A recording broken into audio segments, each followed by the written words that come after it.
전라북도 익산에 사는 이정숙 씨는 12년째 형과 말도 섞지 않습니다. 계기는 부모의 유산이었습니다. 어머니 병간호는 그녀가 다 했지만 형은 집문서를 들고 나타나 절반은 내 몫이라며 목소리를 높였습니다. 그날 이후 이정숙 씨는 가족이라는 단어 자체를 믿지 않습니다. 피는 섞였지만 마음은 완전히 남이 되었기 때문입니다. 오늘 영상은 이런 분들에게 드리는 이야기입니다. 나이 들수록 왜 형제 자매가 남처럼 느껴지는지 그 현실을 5가지 이유로 풀어드립니다. 나이 들수록 형제 자매가 남이 되는 첫 번째 이유는 경제적 수준이 달라지면 대화도 감정도 만남조차 불편해지기 때문입니다. 형, 이번엔 형네 집 말고 우리 집에서 좀 모이자고 했더니 형수한테 이런 말 들었어요. 우리 집엔 불편할 거야. 애들이 시끄러워서. 그 말이요. 아직도 머리에서 안 사라집니다. 어릴 땐 똑같이 김치에 밥 비벼 먹고 학용품 나눠 쓰고 자랐습니다. 그런데 나이 들수록 현실은 다릅니다. 누군가는 잘 풀려 빌딩주가 되고 누군가는 아직도 전세 살며 약값 걱정합니다. 이때부터입니다. 만나면 대화가 어긋나고 명절에도 서로 다른 옷을 입고 한쪽은 백화점 쇼핑 얘기, 다른 한쪽은 마트 할인 쿠폰 얘기를 합니다. 눈빛은 점점 불편해지고 말끝마다 서운함이 묻어납니다. 형제 사이에서 돈 이야기는 직접 꺼내지 않아도 언제나 대화의 그림자처럼 따라다닙니다. 특히 소득 차이가 벌어지고 삶의 질이 달라지면 상대가 무엇을 말하든 자랑처럼 들리고 자기 처지는 변명처럼 들립니다. 잘 사는 쪽은 무심코 요즘 주식이 재미없어라고 말하는데 듣는 쪽은 당신은 주식할 여유라도 있지라는 속생각이 치밀어 오릅니다. 이렇게 아무리 친한 형제라도 경제적 간극은 결국 마음의 간극으로 이어집니다. 서울 강동구에 사는 74세 윤정희 씨는 셋째 언니와 10년 가까이 연락을 끊었습니다. 셋째 언니는 40대의 사업에 성공해 강남에 아파트 2채를 보유했고 지금도 건물 월세로 여유로운 노후를 보내고 있습니다. 반면 윤 씨는 60이 넘어서까지 편의점 아르바이트를 전전하며 국민연금으로 겨우 생계를 유지하고 있었습니다. 그 차이는 명절 모임에서 적나라하게 드러났습니다. 처음엔 괜찮았습니다.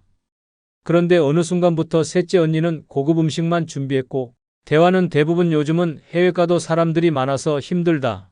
아들 내외가 제주도에 세컨드 하우스 알아보더라는 식으로 흘렀습니다. 윤 씨는 그저 조용히 밥만 먹다 돌아왔습니다. 그런데 어느 해 설날 언니가 웃으며 이런 말을 했습니다. 넌 아직도 월세 살아? 연금이라도 많으면 괜찮지? 그 말은 칼날이었습니다. 그날 이후 윤 씨는 모든 가족 모임을 거절했고 언니의 전화도 받지 않았습니다. 형제라도 저렇게 무심하게 우월감을 내비치면 더는 가족이 아니에요. 윤 씨는 지금까지도 나보다 돈 많은 사람은 있어도 나를 낮춰보는 가족은 없길 바랐는데라며 그 말을 잊지 못합니다. 이처럼 경제적 차이는 말투에, 눈빛에, 행동 하나하나에 스며듭니다. 아무리 숨기려 해도 사는 곳, 입는 옷, 자식 얘기에서 다 드러납니다. 그리고 그런 차이를 자꾸 마주하다 보면 자연스럽게 만남 자체를 피하게 됩니다. 굳이 나를 불편하게 만드는 자리에 왜 가야 하나, 언제까지 초라한 내 형편을 감춰야 하나라는 생각이 들고 그렇게 형제는 연락하지 않게 됩니다. 더 무서운 건 이 차이가 감정의 위계를 만든다는 점입니다. 돈이 많은 쪽은 은근히 판단자의 태도를 갖게 되고 없는 쪽은 자존심을 잃지 않으려 애씁니다. 조언도 충고도 아닌데 말이 상처가 됩니다. 넌 좀 더 일찍 준비했어야지. 그땐 땅이라도 하나 샀어야 했잖아 라는 말이 불쑥 나오면 듣는 쪽은 모욕감과 좌절을 느낍니다. 형제는 같은 시대를 살아왔어도 전혀 다른 삶을 살 수 있습니다. 그 다름을 받아들이지 못하고 돈을 기준으로 관계의 높낮이를 정하는 순간 그건 더 이상 가족이 아닙니다. 피를 나눈 사이라도 돈 앞에서는 냉정해지고 마음은 차가워집니다. 나이 들수록 그 간극은 줄어들지 않고 오히려 더 벌어지기 쉽습니다. 그래서 결국 형제는 경제적 이유로 멀어집니다. 대화가 불편해지고 시선이 아프고 침묵이 익숙해지면 그건 이미 남입니다. 누구보다 가까운 사이였지만 돈 앞에선 누구보다 멀어지는 존재. 그것이 나이 든 형제 자매의 슬픈 현실입니다. 나이 들수록 형제 자매가 남이 되는 두 번째 이유는 부모의 돈이 남긴 건 유산이 아니라 평생 지울 수 없는 상처였기 때문입니다. 엄마 유언장이 없다고? 그럼 법대로 4등분하자. 내가 간병했다고? 그건 내가 한 거잖아. 그 집 엄마가 나 주신다고 했어. 너도 그 얘기 들었잖아. 부모가 살아계실 땐 몰랐습니다. 설마 돈 몇 푼 때문에 피를 나눈 사이가 틀어질 거라곤 상상도 못했습니다. 하지만 부모가 돌아가시고 집 한 채와 예금 통장 하나가 남는 순간 형제는 더 이상 형제가 아닙니다. 그 순간부터는 누가 얼마나 챙기고 누가 얼마나 덜 받았는지를 계산하는 이익의 관계로 바뀝니다. 형제니까 반씩하자는 말은 의외로 갈등의 시작입니다. 난 희생했는데 왜 똑같이 나눠? 라는 억울함과 법대로 하는 게 뭐가 문제냐는 뻔뻔함이 정면으로 충돌합니다. 특히 부모를 마지막까지 돌본 사람은 배신감이 더 큽니다. 평생 간병하고 병원 오가며 희생한 시간과 돈을 다른 형제는 단 한 번의 위로 없이 당연하게 무시합니다. 그건 내가 좋아서 한 거지 누가 시킨 것도 아니고라는 말은 날카로운 칼날이 되어 가슴을 찌릅니다. 정작 병원비 한 푼 보탠 적도 없는 사람이 상속 이야기엔 제일 먼저 나서며 목소리를 높입니다. 결국 한 사람은 울고 한 사람은 법을 들이밀며 등을 돌립니다. 이런 일은 남 얘기가 아닙니다. 전라도 광주에 사는 76세 박선자 씨도 그런 경험을 했습니다. 막내딸로서 아버지가 뇌졸중으로 쓰러지신 후 무려 9년간을 병간호했습니다. 형제 셋 중 유일하게 아버지 곁을 지키며 대소변을 받아냈고 요양보호사 급여와 병원비 대부분을 혼자 부담했습니다. 간병하며 본인 일도 포기했고 남편과의 갈등까지 겪으며 모든 걸 감내했습니다. 하지만 아버지가 세상을 떠나고 남은 건 서울 외곽의 27평짜리 아파트 한 채와 약간의 예금. 그제야 연락 없던 두 오빠가 나타났습니다. 장례식장에서는 위로의 말보다 집은 어떻게 나누자는 이야기가 먼저 나왔고 박 씨는 참다 못해 터뜨렸습니다. 당신들이 어디 있었는지 기억은 하냐고. 하지만 돌아온 건 그러니까 아버지가 유언장 남겼어야지라는 비정한 대답이었습니다. 이후 두 오빠는 변호사를 대동해 상속 절차를 요구했고 박 씨는 결국 집을 법대로 3등분한 후 연락을 끊었습니다. 그 일 이후 박 씨는 말합니다. 아버지 돌아가신 날보다 오빠들 말 한마디가 더 아팠어요. 돈이 무서운 게 아니라 피를 나눈 사람의 변한 얼굴이 더 무서웠어요. 명절도 생일도 제사도 없습니다. 카카오톡 친구 목록에서 오빠들 이름은 삭제됐고 가족이라는 단어는 더 이상 쓰지 않습니다. 이처럼 부모의 유산은 자식에게 축복이 아니라 전쟁의 씨앗이 되곤 합니다. 살아계실 땐 모릅니다. 그러나 막상 재산을 정리하려는 순간 그동안 감춰진 형제의 속마음이 드러납니다. 평소에 엄마가 나를 더 아꼈다. 그 돈은 원래 내가 받을 몫이었다는 주장들이 난무하며 감정은 회복 불가능한 지경에 이릅니다. 결국 남는 건 돈도 아니고 관계도 아닙니다. 오직 상처만이 평생 남습니다. 형제끼리 돈 문제로 싸우지 말자고 말은 하지만 현실은 정반대입니다. 사람은 가장 가까운 사이에서 가장 집요하게 따집니다. 멀쩡하던 형제가 돈 앞에서 등을 돌리고 수십 년간의 정은 재산 목록보다도 얕은 것으로 증명됩니다. 그때 그렇게 하지 말았어야 했다는 후회는 관계가 완전히 끊긴 뒤에야 찾아옵니다. 하지만 이미 늦었습니다. 형제 자매가 남이 되는 건 돈이 원인이 아닙니다. 돈 앞에서 드러나는 본심이 그 관계를 끊어버리는 겁니다. 그리고 그 본심을 보고 나면 다시는 예전처럼 돌아갈 수 없습니다. 피보다 무서운 건 이익을 따지는 눈빛입니다. 그 눈빛을 한번 보고 나면 아무리 가까웠던 사이도 결국 남이 될 수밖에 없습니다. 그러니 기억하십시오. 부모의 마지막이 당신 형제의 마지막이 될 수 있다는 것을. 나이 들수록 형제 자매가 남이 되는 세 번째 이유는 같은 부모 밑에서 자랐어도 결국은 전혀 다른 세상을 살아왔기 때문입니다. 어릴 땐 그렇게 잘 맞았는데 왜 대화가 이렇게 불편하지? 같은 말을 해도 저 사람은 왜 저렇게 듣지?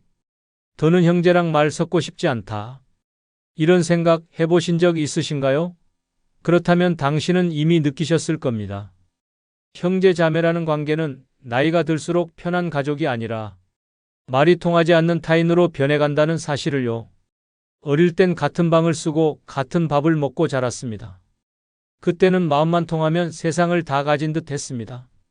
하지만 나이가 들고 각자의 삶을 살아가다 보면 생각도 바뀌고 말투도 바뀌고 가치관은 아예 다른 방향으로 흘러갑니다. 결국 그 차이가 대화의 단절로 이어지고 관계의 해체로 이어집니다. 특히 요즘 같은 시대에는 그 간극이 더욱 커집니다. 형은 지방에서 평생 농사만 지었고 동생은 서울에서 회사 생활을 하며 살았다면 그 둘은 살아온 방식, 바라보는 시선, 심지어 사용하는 언어조차 다릅니다. 요즘은 다 그렇게 살아라는 말을 던진 쪽은 아무 의도 없었지만 듣는 쪽은 나를 무시하나? 라는 감정을 느낍니다. 이런 오해가 쌓이면 명절 밥상에서도 눈치가 오가고 대화는 늘 겉돌며 결국엔 아무 말도 하지 않는 사이가 되어버립니다. 부산 사상구에 사는 73세 박성우 씨는 여동생과의 관계가 소원해진 지 8년째입니다. 과거에는 일주일에 한 번은 전화하며 서로의 안부를 챙겼고 딸아이 결혼식에도 함께 손을 맞잡고 입장했습니다. 그런데 어느 날 박 씨가 자식 문제로 힘들어하고 있다는 소식을 들은 여동생이 지나가는 말로 이런 얘기를 했습니다. 오빠가 너무 부드럽게 키워서 그래. 내 아들은 군대 다녀오고 정신이 달라졌거든. 말은 짧았지만 마음은 무너졌습니다. 박 씨는 딸의 우울증과 취업 실패로 밤마다 눈물로 베개를 적시고 있었습니다. 그런 상황을 알고 있으면서도 자식 키운 방식까지 비교하며 던진 그 말이 가시처럼 가슴에 박혔습니다. 이후 전화는 끊겼고 카카오톡은 일시브로만 이어졌습니다. 결국 박 씨는 여동생에게 이젠 우리 그냥 거리 좀 두고 살자라는 문자를 보냈고 그 말 이후로 두 사람은 서로의 삶에서 완전히 사라졌습니다. 박 씨는 이렇게 말합니다. 가족은 그래서 더 조심해야 하는 것 같아요. 남보다 더 잘 알고 있다고 생각해서 말을 쉽게 하는데 그 말들이 더 깊이 박혀요. 그리고 다르게 살아온 만큼 같은 말도 다르게 들리는 법이에요. 형제 자매가 남이 되는 건 갈등이나 싸움 때문이 아닙니다. 공감이 사라졌기 때문입니다. 같은 경험을 했던 시절은 아주 잠깐이고 그 후로 수십 년을 각자 다른 환경, 다른 방식, 다른 가치관 속에서 살아갑니다. 그걸 인정하지 못하고 여전히 우리는 같은 가족이니까 통하겠지라고 믿는 순간 오히려 충돌이 더 커집니다. 어떻게 너는 그렇게 생각하냐? 넌 원래 말이 안 통해 같은 말이 오가며 관계는 점점 좁아질 공간조차 없게 됩니다. 가족이기 때문에 이해해야 한다고요? 그 말이 오히려 상대를 더 몰아세우는 칼이 됩니다. 형제는 가족이기 이전에 하나의 인격체입니다. 다른 환경에서 다른 방식으로 살아온 사람들입니다. 그 다름을 인정하고 거리를 두고 존중하지 않는다면 결국 형제는 대화가 불편한 타인이 되고 맙니다.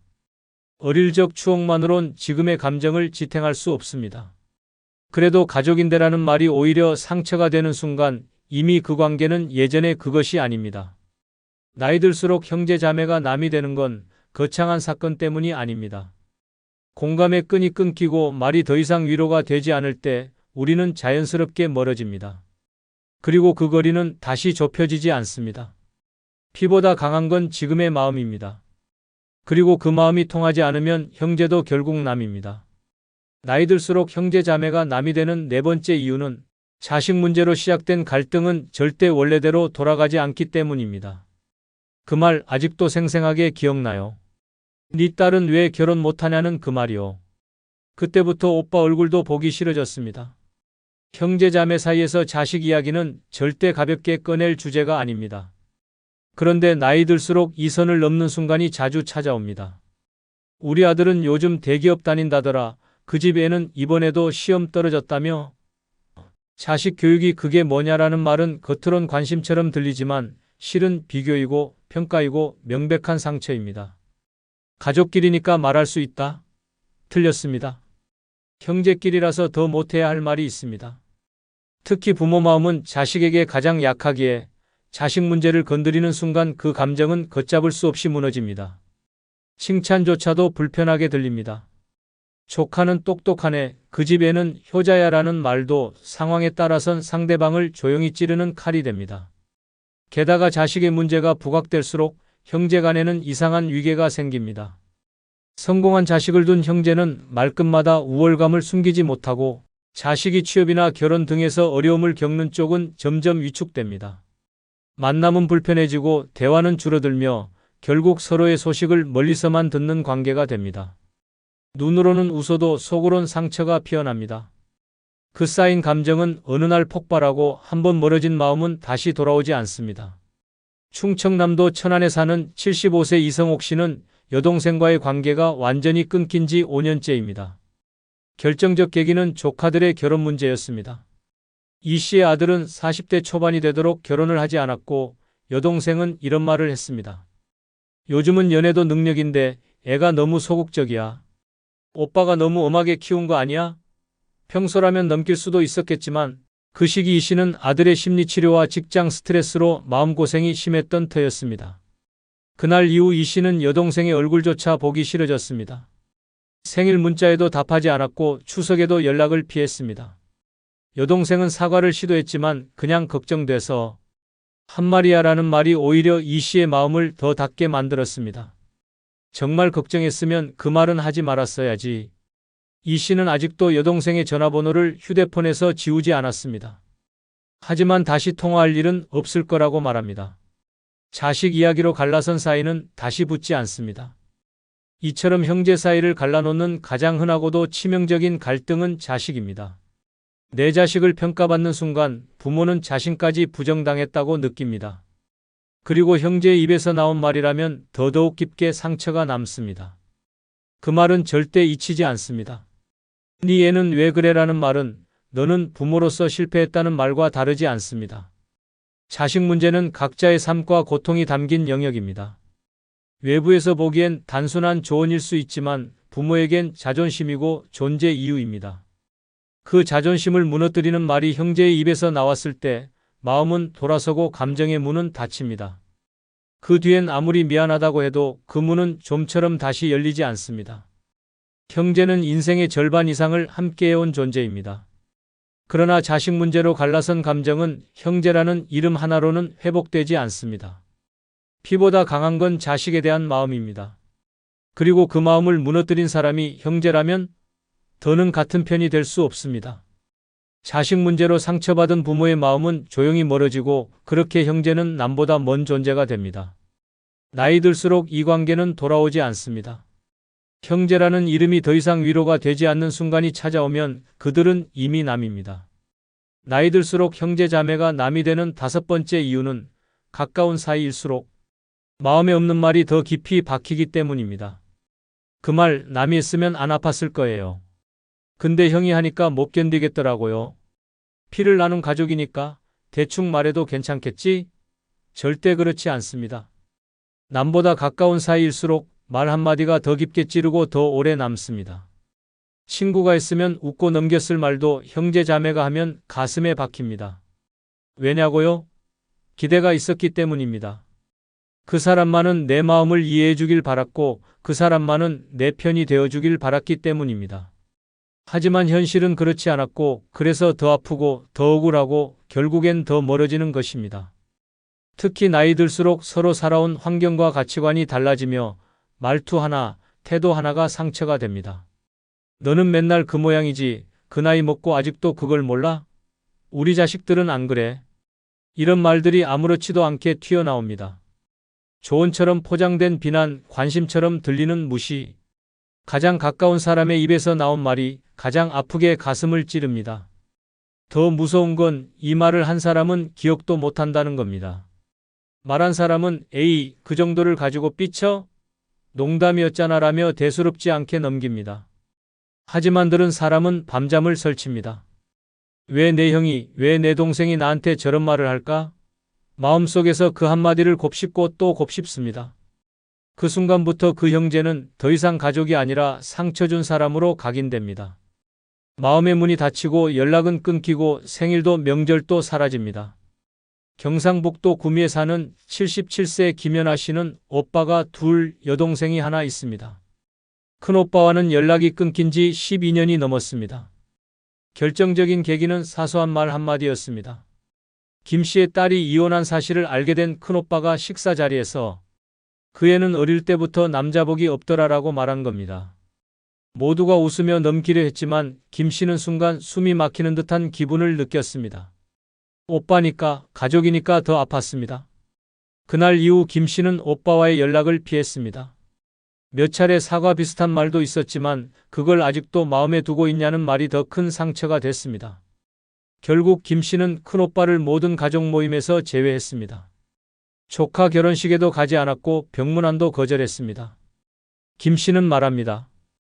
이혼한 것도 힘든데 오빠 입에서 그런 말이 나올 줄은 몰랐어요.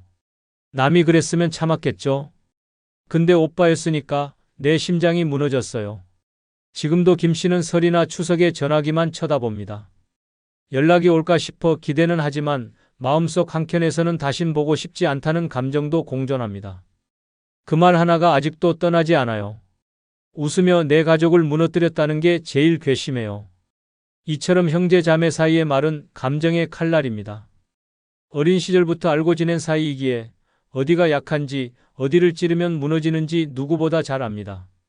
그래서 더 무심하게 말하고 그래서 더 깊이 상처가 남습니다. 그리고 그 상처는 회복되지 않습니다. 그냥 흉터가 아니라 관계 자체를 끊어버리는 절단선이 됩니다. 형제 자매는 가까운 사이입니다. 그래서 더 말에 조심해야 하고 더 배려가 필요합니다. 하지만 나이 들수록 사람들은 말의 무게를 잊어버립니다. 내가 누군데라는 착각에 빠져 상대의 감정을 짓밟는 말을 쉽게 던집니다. 그러고는 있습니다. 하지만 들은 사람은 잊지 못합니다. 결국 형제 자매가 남이 되는 건 바로 그 한마디에서 시작됩니다. 피보다 깊은 상처는 가까운 사람의 무심한 말에서 비롯됩니다. 그리고 그 말은 늙어서도 마음을 병들게 합니다. 어릴 땐 그렇게 끈끈하던 사이였는데 지금은 연락 한 통도 없습니다. 같은 부모 밑에서 자랐지만 이제는 얼굴 보는 게 불편합니다. 가족이라 믿었는데 오히려 가장 깊은 상처를 남긴 게 형제였습니다. 명절도 제사도 부모 장례도 끝나고 나면 남는 건 감정의 틈뿐. 모든 형제 자매가 그런 건 아닙니다.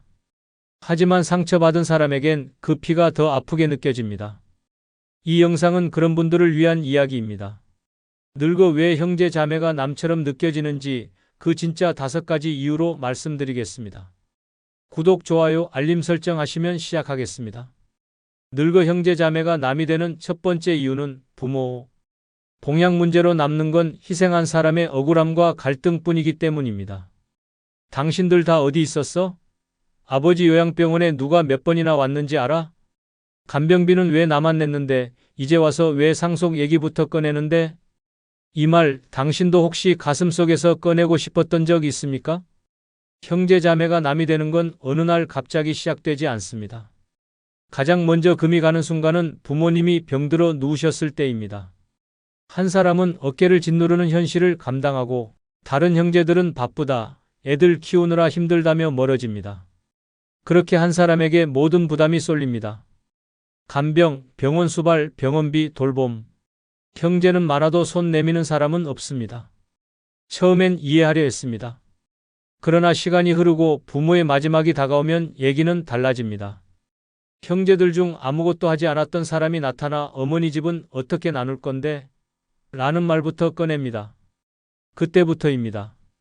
묻어뒀던 분노와 상처가 터져 나옵니다. 그동안 내가 어떻게 살았는데 지금 그 말이 나와? 엄마가 아플 땐 오지도 않더니 집값 오르니 달려오냐? 가족이라는 이름은 사라지고 감정의 칼날만 남습니다. 아무리 형제라도 아니 형제이기 때문에 더 참을 수 없는 겁니다. 피를 나눴기에 기대가 있었고 기대가 있었기에 실망은 더 깊습니다. 실제로 서울 은평구에 사는 78세 정정자 씨는 10년 넘게 아버지를 혼자 돌봤습니다.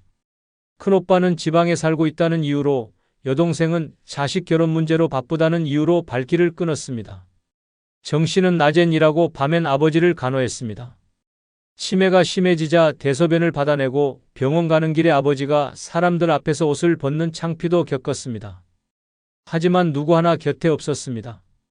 아버지가 세상을 떠난 후 문제는 바로 찾아왔습니다.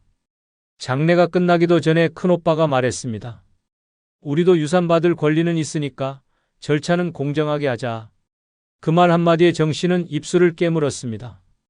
간병비, 요양비, 병원비 총 8년간 1억이 넘게 들었지만 형제들은 모른 척 했습니다. 심지어 여동생은 그건 내가 한 거지 우리가 시킨 건 아니잖아라고 말했습니다. 정 씨는 그 자리에서 일어나 말했습니다. 앞으로 내 인생에서 너희는 없다. 지금은 명절에도 모이지 않습니다. 조카 결혼식도 형제 생일도 외면합니다. 정 씨는 말합니다. 사람이 아니라 내가 봉이었어요. 부모님이 돌아가신 후 남은 건 형제도 아니고 유산도 아니고 그저 내 마음속 상처뿐이에요. 이처럼 부모 봉양 문제는 형제 사이의 민낯을 드러냅니다. 누구는 묵묵히 헌신하고 누구는 거리만 둡니다. 그리고 그 뒤엔 누구도 알아주지 않는 외로움과 억울함만 남습니다. 형제니까 당연히 도와줄 줄 알았다는 기대는 깨지고 그래도 나중엔 고마워하겠지라는 희망은 무너집니다. 결국 그 기대와 희망이 부서진 자리엔 가족보다 더 낯선 관계만 남습니다. 형제는 함께 부모를 보내야 할 사람입니다. 그러나 현실은 그렇지 않습니다. 부모를 간병할 때는 외면하다가 돌아가시고 나면 계산기를 두드리는 이기심이 드러납니다. 그렇게 형제 자매는 감정의 균열 속에서 영영 돌아오지 못합니다. 나이 들수록 깨닫게 됩니다. 가족이라는 이름 아래에서도 진짜 가족은 끝까지 곁을 지켜준 사람뿐이라는 걸, 그리고 나머지는 결국 남보다도 멀어진다는 걸 말입니다. 늙어 형제 자매가 남이 되는 두 번째 이유는 평소엔 아무 연락 없다가 경조사 때만 연락이 올 때입니다. 엄마 기일엔 전화 한 통 없더니 조카 결혼식 청첩장은 바로 보내더라. 내 병원 입원 때는 소식도 없더니 상가집엔 꼭 나타나서 인사만 하더라. 이런 감정 한 번쯤 느껴보신 적 있을 겁니다. 한때 그렇게 가깝던 형제 자매였지만 어느 순간부터 이럴 때만 연락하는 사이가 됩니다.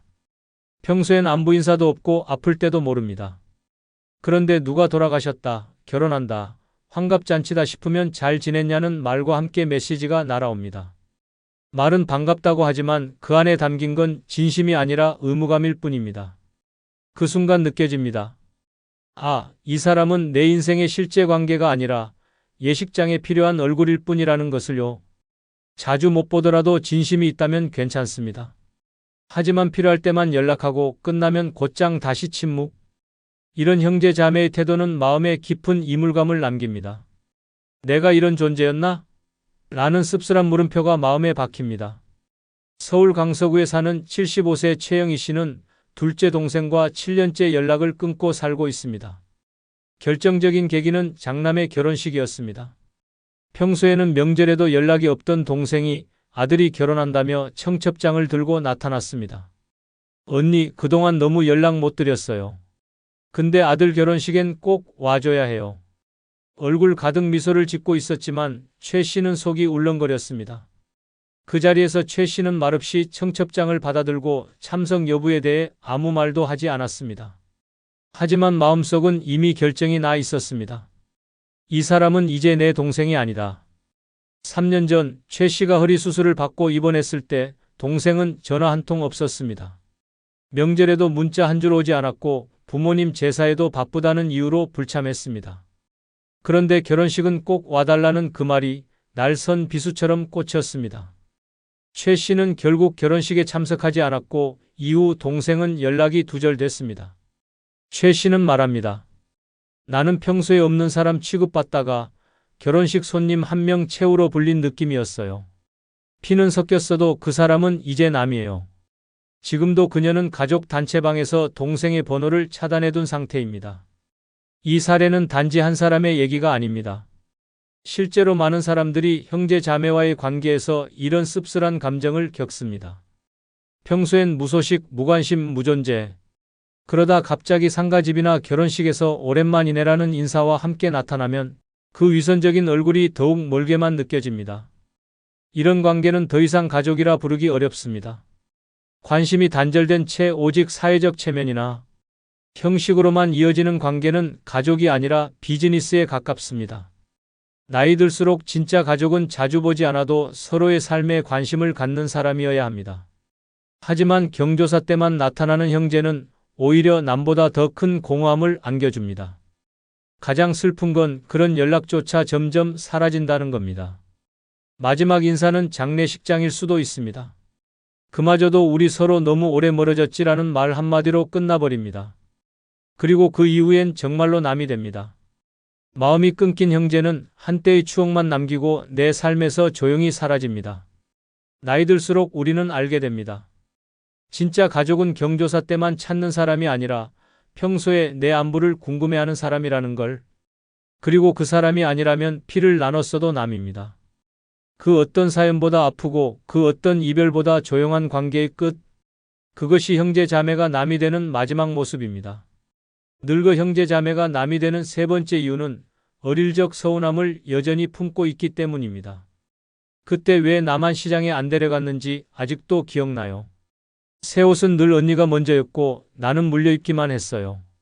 엄마가 아플 때 언니는 자고 있었고 난 밤새 물수건 갈았어요. 이게 무슨 유치한 감정이냐고요? 아닙니다. 어릴 적 서운함은 절대 사라지지 않습니다. 사소해 보이는 기억일수록 더 오래 남아 마음속을 찌릅니다. 그리고 그 감정은 나이 들어 형제 자매를 만날 때마다 조용히 올라옵니다. 겉으로는 웃고 있지만 속으론 여전히 그때의 서러움을 끌어안고 있는 것입니다. 형제 사이가 어릴 땐 자연스러웠습니다. 하지만 각자 다른 방식으로 사랑받고 각자 다른 위치에서 성장하며 쌓인 감정은 결코 똑같지 않았습니다. 특히 마지는 책임감과 부담감, 막내는 응석과 자유, 중간은 소외감이라는 고정된 틀이 형성됩니다. 이런 차별 아닌 차별이 반복되면 마음속에 나는 늘 덜 사랑받았다는 인식이 자리 잡습니다. 그리고 이 감정은 성인이 된 이후에도 형제를 대할 때 무의식적으로 영향을 줍니다. 대구 수성구에 사는 75세 김혜순 씨는 세 자매 중 둘째입니다. 평생을 조용히 살아온 그녀는 큰 언니와 말도 섞지 않은 지 15년이 넘었습니다. 그 계기는 명절 상차림을 준비하던 중에 언니가 아무렇지 않게 던진 한마디였습니다. 넌 어릴 때도 늘 조용했잖아. 엄마한테 딱히 혼난 기억도 없지? 그 순간 김 씨는 심장이 덜컥 내려앉았습니다. 평생 끌어안고 있었던 감정이 바로 그 말에서 무너졌기 때문입니다. 그녀는 어릴 적부터 항상 중간이었습니다. 큰언니는 장녀라는 이유로 가족의 기대를 한몸에 받았고 막내는 귀엽다는 이유로 항상 사랑을 받았습니다. 반면 그녀는 늘 눈치를 보며 중간을 지켜야 했고 무엇 하나 마음대로 해본 기억이 없었습니다.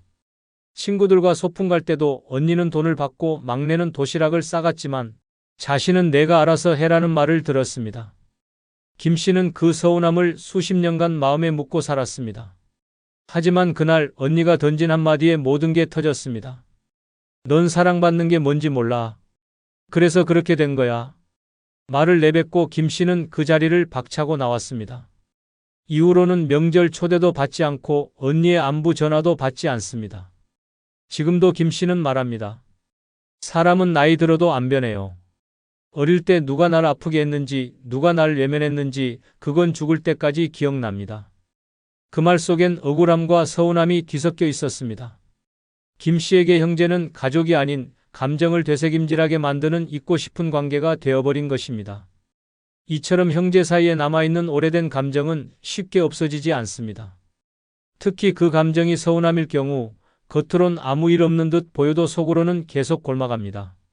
어릴 적 차별받았다는 기억, 부모가 누구를 더 아꼈다는 의심, 형제가 내 마음을 몰라줬던 순간들이 하나둘 되살아납니다. 그렇게 형제는 지금의 말보다 과거의 감정으로 판단되는 존재가 됩니다. 무엇보다 무서운 건 그 감정이 쌓이기만 하고 풀리지는 않는다는 점입니다. 나이 들수록 대화는 줄고 감정 표현은 더 어려워집니다. 결국 한마디 사과도 없이 오해를 안고 관계는 끊어집니다. 그리고 그 이별은 슬프기보다 차라리 후련합니다.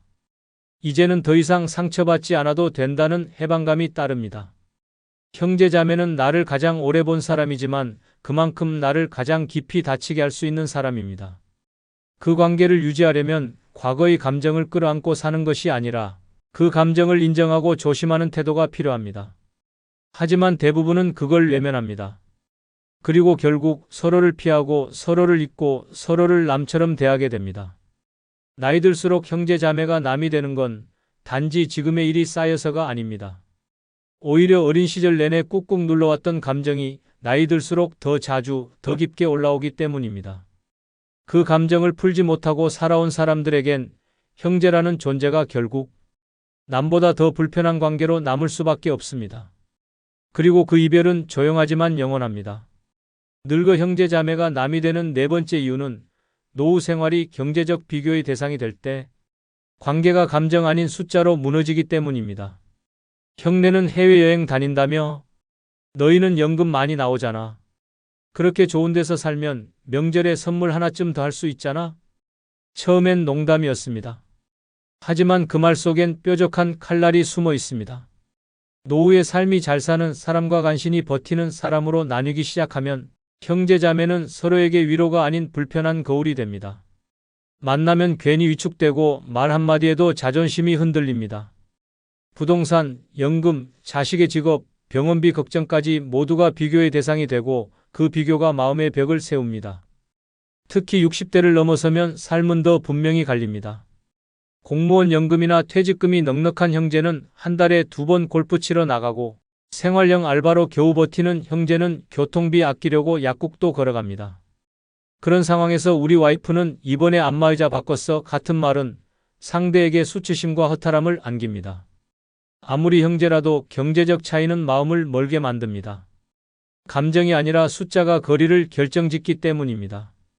실제로 전라남도 순천에 사는 76세 안재근 씨는 2살 위 형과의 관계를 끊은 지 6년이 지났습니다.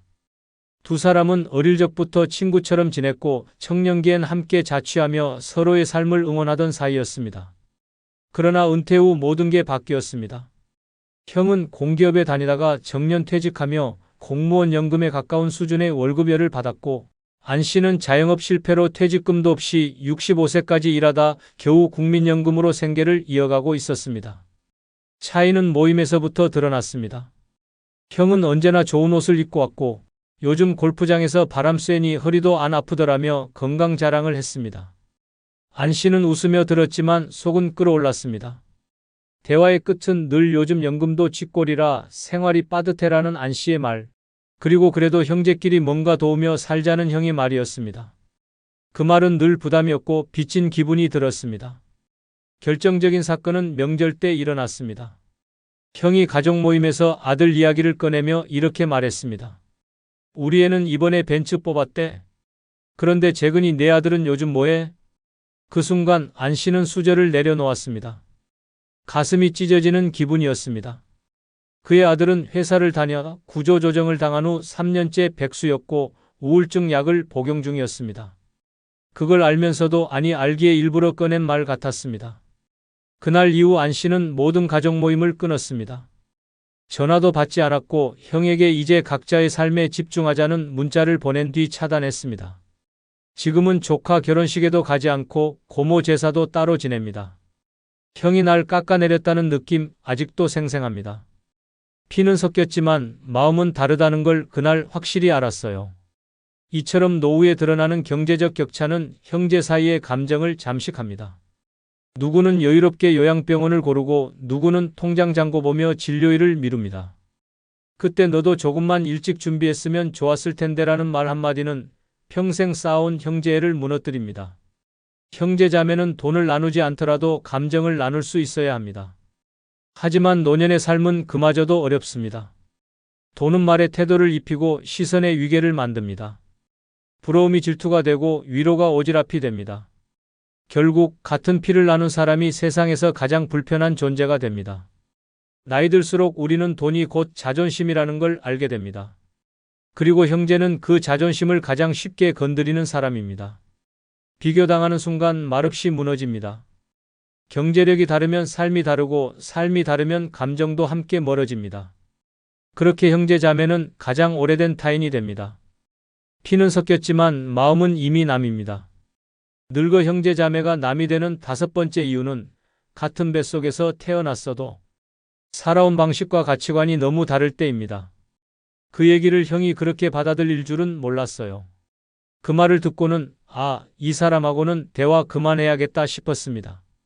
어릴 땐 똑같은 장난감 갖고 놀고 같은 밥상에 둘러앉아 웃었던 사이였습니다. 하지만 시간이 흐르고 각자 다른 세상을 살다 보면 형제라고 해도 생각은 완전히 달라집니다. 아니, 오히려 형제이기 때문에 더 충격이 큽니다. 같은 부모 밑에서 자란 사람이 이렇게까지 나와 다를 수 있나? 이질감이 들고 그 다름이 견딜 수 없는 벽이 되는 순간 형제는 남이 됩니다. 가치관의 차이는 사소한 말에서 시작됩니다. 예를 들어 누군가는 자식은 알아서 크는 거야 라고 말하고 다른 누군가는 부모 책임이지 애가 왜 망가져? 라고 받아칩니다. 정치, 돈, 결혼관, 노후관 대화 주제가 뭐든 결국은 서로를 평가하고 비난하는 결론에 도달합니다. 넌 너무 꽉 막혔어. 너야말로 철없는 소리 좀 그만해. 같은 말이 오갈 때 더 이상 형제가 아닙니다. 감정은 다치고 관계는 멈춥니다. 강원도 원주에 사는 72세 문병기 씨는 동생과 10년째 연락을 끊고 삽니다. 두 사람은 어릴 적엔 무척 친했습니다. 함께 공장도 다니고 부모님 돌아가신 뒤 재산도 크게 다툼 없이 나눴습니다. 그런데 문제는 자식과 노후에 대한 생각에서부터 시작됐습니다. 문 씨는 검소하게 살며 자식에게 절대 부담 주지 않는 삶을 선택했고, 동생은 반대로 자식이 늙은 부모도 책임져야 한다는 입장이었습니다. 처음엔 의견 차이 정도였습니다. 그런데 어느 날 동생이 말했습니다. 형이 그렇게 살아서 조카들도 형을 안 챙기는 거야. 자식은 부모가 휘어잡아야지. 그 말에 문 씨는 얼굴이 붉어졌습니다. 말투, 눈빛, 목소리까지 다 싸늘했습니다. 자식들이 명절에도 연락하지 않는 게 자신의 삶 때문이라는 비난처럼 들렸고, 감정은 걷잡을 수 없이 무너졌습니다. 이후로도 자잘한 가치관 충돌은 이어졌습니다. 문 씨는 기초연금을 받으면서도 소박하게 사는 걸 자랑스러워했지만, 동생은 늘 그렇게 살아서 뭘 남기겠냐고 비아냥댔습니다. 어느 날 문 씨가 이렇게 말했습니다. 넌 왜 대화가 다 훈수야? 그날 이후 문 씨는 동생의 전화를 받지 않았고 지금까지도 연락은 없습니다. 문 씨는 말합니다. 내가 틀렸는지 맞았는지는 중요하지 않아요. 중요한 건 내 방식대로 살고 싶다는 걸 이해하지 못한 그 사람 태도였어요. 그게 끝이었죠. 이처럼 형제 자매는 가까운 사이지만 가치관이 엇갈리면 가장 멀어진 존재가 됩니다. 대화는 오해로 가득하고 말끝마다 그건 아니지라는 판단이 섞입니다. 피를 나눴다는 이유로 마음까지 같을 거라 기대하지만 오히려 피가 섞였기에 그 다름은 더 크게 다가옵니다. 다른 사람에게는 넘길 수 있는 말도 형제에게는 배신처럼 느껴집니다. 문제는 나이 들수록 생각이 굳어진다는 점입니다. 젊을 땐 의견 차이로 웃고 넘기던 이야기들이 이제는 인생 전체를 부정당한 듯한 기분이 됩니다. 내가 그렇게 생각할 줄은 몰랐어 라는 말은 넌 더 이상 내 편이 아니야 라는 선언이 됩니다. 결국 연락은 줄고 모임도 멀어지고 관계는 점점 사라집니다. 형제는 가족이지만 동시에 서로 다른 인생을 살아온 개인입니다. 그 다름을 인정하지 않으면 가족이라는 말이 더 이상 위로가 되지 않습니다. 오히려 감정의 무기가 되어 서로를 찌르게 됩니다. 그리고 그렇게 다름을 받아들이지 못한 형제는 어느새 연락처에서 사라지고 명절에도 얼굴을 볼 수 없는 남이 되어 있습니다. 같은 뱃속에서 나왔다고 해도 같은 방향으로 늙어가는 건 아닙니다. 그 다름을 받아들이고 존중하지 못하면 피보다 먼 감정만 남게 됩니다. 결국 나이 들수록 형제 자매는 타인보다 더 불편한 존재가 됩니다. 그리고 그 순간 우리는 스스로 형제를 놓는 연습을 시작합니다. 그건 이별이 아니라 마음의 거리 정리입니다. 어머니, 이번 달 생활비는 괜찮으세요? 아버지, 병원은 다니고 계신 거죠? 할머니, 이번엔 그냥 오세요. 괜찮아요. 이런 말을 들을 때마다 속이 철렁 내려앉습니다. 노년에 돈이 없다는 건 단순히 지갑이 가벼운 문제가 아닙니다. 마음속 당당함이 무너지고 세상 앞에서 작아지는 순간이 쌓여가는 일입니다. 먹고 싶은 것도 가고 싶은 곳도 하고 싶은 말조차도 돈이라는 단어 앞에서 멈춰 서게 됩니다.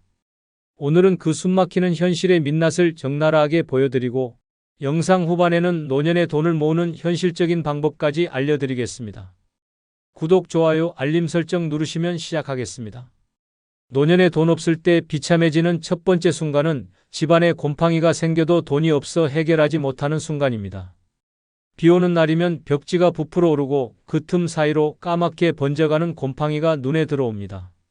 처음엔 걸레로 닦고 락스를 희석해 문질러도 봅니다. 하지만 곰팡이는 쉽게 사라지지 않습니다. 오히려 시간이 지날수록 벽지뿐 아니라 장판 및 천장 모서리까지 번져갑니다. 냄새는 눅눅하고 방 안 공기는 답답합니다. 그럼에도 섣불리 수리업체를 부를 수 없습니다. 견적만 수십만 원, 심하면 100만 원이 넘는 돈이 필요하다는 걸 알기 때문입니다. 인천 부평에 사는 박선희 씨는 남편과 사별한 뒤 20년 된 빌라에서 혼자 살고 있습니다. 몇 해 전 장마철에 창문 옆 벽에서 곰팡이가 피기 시작했습니다. 처음엔 청소기로 빨아내고 세제를 뿌려봤지만 다시 피어나는 속도가 더 빨랐습니다. 결국 벽지가 들뜨고 부스러지기 시작했지만 수리비가 80만 원이 넘는다는 말에 그냥 덮어두기로 했습니다. 손님이라도 오면 가구를 옮겨 곰팡이를 가렸습니다. 하지만 여름이 되면 곰팡이 냄새가 옷장 안까지 스며들어 외출할 때마다 옷에 곰팡내가 밴 건 아닌지 불안했습니다. 경남 창원에 사는 최상호 씨도 같은 고민을 안고 살았습니다. 오래된 단독주택에서 겨울을 보내고 난 뒤 봄이 오자 안방 벽 전체가 거뭇하게 변했습니다. 습기와 곰팡이가 뒤섞인 냄새 때문에 잠을 설치는 날이 많았지만 은퇴 후 생활비만으로 버티는 입장에서 도배와 단열 공사를 할 엄두가 나지 않았습니다. 한 번은 딸이 손주를 데리고 놀러 오겠다고 했지만 곰팡이 냄새가 심해 집이 좀 어수선하다며 거절했습니다. 손주가 오길 바랐지만 곰팡이 핀 벽 앞에서 웃을 자신이 없었습니다. 전북 군산에 사는 김정자 씨는 곰팡이와의 전쟁을 3년째 이어가고 있습니다. 비가 많이 오던 해 베란다 문틈으로 스며든 물이 거실 장판 밑까지 번졌습니다. 장판을 들춰보니 곰팡이가 이미 시커멓게 자리 잡고 있었습니다. 장판을 교체하려면 최소 50만 원이 든다는 이야기에 그냥 위에 덮개를 깔고 살았습니다. 하지만 곰팡이 냄새는 사라지지 않았습니다. 여름이면 더 심해져 머리가 아프고 기침이 잦아졌습니다. 병원에서 알레르기성 기관지염 진단을 받았지만 의사는 곰팡이 원인을 제거하지 않으면 약만으로는 소용없다고 했습니다. 정자 씨는 약을 먹으며 하루하루 버텼습니다. 이렇게 돈이 없으면 집안의 곰팡이는 단순한 미관 문제가 아니라 건강과 존엄을 위협하는 재앙이 됩니다. 곰팡이 냄새가 스며든 집에서는 친구를 초대할 수 없고 가족마저 부르기 꺼려집니다. 결국 사람과의 관계가 줄고 집안에서의 고립감이 깊어집니다. 벽에 번진 곰팡이를 볼 때마다 이 집이 내 인생의 얼굴 같다는 생각이 들고 마음마저 눅눅해집니다. 돈이 없다는 건 집을 고치지 못하는 불편함만이 아닙니다. 곰팡이처럼 삶에 서서히 번지는 자존심의 상처를 방치하는 일입니다. 단 한 번의 수리비를 마련하지 못해 매일 숨 쉴 때마다 불편함을 느끼고 사람을 피하고 결국 웃음을 잃게 됩니다. 노후에 진짜 필요한 건 번듯한 집이 아니라 곰팡이가 피어도 바로 고칠 수 있는 작은 경제적 여유입니다. 그 여유가 없다면 벽에 번진 곰팡이와 함께 마음속 행복까지 서서히 썩어갑니다. 노년에 돈 없을 때 비참해지는 두 번째 순간은 가장 싼 식재료만 고르며 장보는 순간입니다. 가게 문을 열고 들어서는 순간부터 머릿속 계산기가 미친 듯이 돌아갑니다. 오늘 한 끼를 해결할 예산은 고작 5천 원. 싱싱한 딸기나 잘 숙성된 한우는 아예 시야에서 지웁니다. 눈이 닿는 건 늘 같은 자리, 세일표가 붙은 채소 코너와 유통기한 하루 남은 반값 고기. 남들은 바구니에 연어, 치즈, 각종 반찬을 풍성하게 담는데 내 손은 시든 시금치 한 단, 찌그러진 달걀, 10일 라면으로만 채워집니다. 계산대 앞에서 결제 금액이 쑥쑥 오르면 심장이 조여듭니다. 이 중에 뭐 하나 내려놔야 하나라는 생각이 목구멍까지 차오릅니다. 경남 창원에 사는 김정순 씨는 남편이 세상을 떠난 뒤 기초연금과 알바비로 생활을 이어왔습니다. 월세와 관리비를 내고 나면 장을 볼 수 있는 돈은 15만 원 남짓. 한 달에 2번 마트에 가는 날은 정순 씨에게 잔인한 날이었습니다. 장바구니에 콩나물, 두부, 물을 담고도 손이 무겁습니다. 무게 때문이 아니라 마음이 무겁습니다. 한 번은 손주가 놀러 온다고 해 오랜만에 삼겹살을 사려고 고기 코너에 섰습니다. 하지만 백지 가격표를 보는 순간 발걸음이 얼어붙었습니다. 대신 1,800원짜리 닭봉을 들고 스스로 위로했습니다. 양념 잘하면 맛있게 먹을 거야. 손주가 와서 고기를 찾았지만 밥상 위엔 닭볶음과 콩나물국이 전부였습니다. 할머니, 고기 없어? 라는 순수한 질문에 정순 씨는 웃으며 다음에 사줄게라고 답했지만 부엌에 들어서자 눈물이 쏟아졌습니다. 그날 밤 냉장고 문을 열어보니 절반이 빈칸이었고 그 빈칸이 마치 자신의 노후를 비추는 거울 같았습니다. 비슷한 처지는 전북 군산에 사는 박용남 씨도 마찬가지였습니다. 그는 남편의 병간호로 전 재산을 쏟아부은 뒤 남은 건 월 50만 원의 국민연금뿐이었습니다. 장을 보러 가면 그는 무조건 유통기한 임박 코너부터 돌았습니다. 한 번은 우유가 마시고 싶어 냉장고 앞에 섰다가 500ml짜리조차 제값 주기가 아까워 발길을 돌렸습니다. 대신 1,000원짜리 커피 믹스를 담으며 이걸로 버티자고 혼잣말했습니다. 이렇게 돈이 없으면 장 보는 시간이 행복이 아니라 벌칙이 됩니다. 원하는 걸 고르는 기쁨이 아니라 버릴 걸 고르는 고통이 먼저입니다. 살 수 있는 것과 절대 살 수 없는 것의 경계가 점점 좁아지고 그 선은 매달 더 가혹해집니다. 집에 돌아와 냉장고를 열면 싸구려 식재료 몇 개가 덩그러니 놓여 있고 그걸로 한 주를 버텨야 합니다. 그 순간 가난은 단순히 배를 채우는 문제가 아니라 내 삶에서 선택할 권리를 송두리째 빼앗아갑니다. 그리고 그 권리를 잃은 순간 노년의 하루는 점점 더 초라해지고 마음마저 굶어가기 시작합니다. 노년에 돈 없을 때 비참해지는 세 번째 순간은 각종 모임에서 밥값이 부담돼 피하는 순간입니다. 모처럼 친구들에게 전화가 옵니다. 이번 주에 점심 한번 할까?